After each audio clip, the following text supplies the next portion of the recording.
జనాలందరికీ కూడా బిర్యానీ అంటే బాగా ఇష్టం. బిర్యానీ అంటే రైస్ ఐటెం. అందులో ముక్కలు తక్కువ ఉంటాయి, రైస్ ఐటెం ఎక్కువ వెళ్ళిపోతుంది.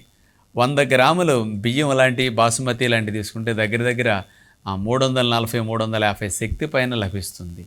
అంటే మనం 150 గ్రాములు, 200 గ్రాములు బాసుమతి బియ్యం బిర్యానీ ఊరికి సింపుల్గా తినేస్తాం.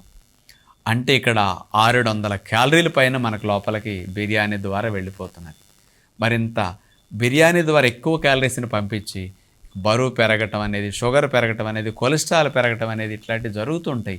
మరి పెరగకుండా బిర్యానీ తినాలంటే ఈరోజు గట్టిగా బిర్యానీ తిన్నారనుకోండి, నెక్స్ట్ డే మధ్యాహ్నం 2 వరకు 3 వరకు అని ఏమీ తినకుండా మీరు కడుపు మార్చండి. అప్పుడు బ్యాలెన్స్ అయిపోతుంది. మరి నెక్స్ట్ డే ఉదయం లేచిన దగ్గర నుంచి నీళ్లు తాగేసేయండి, 1.5 మోషన్కి వెళ్ళండి. 2-3 గంటల పనులు, వ్యాయామాలు అట్లా చేసుకోండి. ఆఫీస్కి వెళ్ళిపోండి. 10, 11, 12కి మళ్ళీ ఇంకోసారి 1.5 నీళ్ళు తాగి రెండోసారి దొడ్లోకి వెళ్ళిపోండి.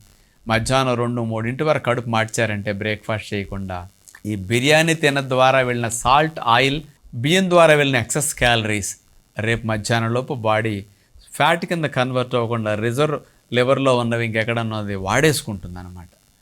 ఈరోజు బిర్యానీ తింటే నెక్స్ట్ డే ఏకభక్తం చేస్తే దానికి పరిష్కారం సింపుల్గా అవుతుందని గమనించండి.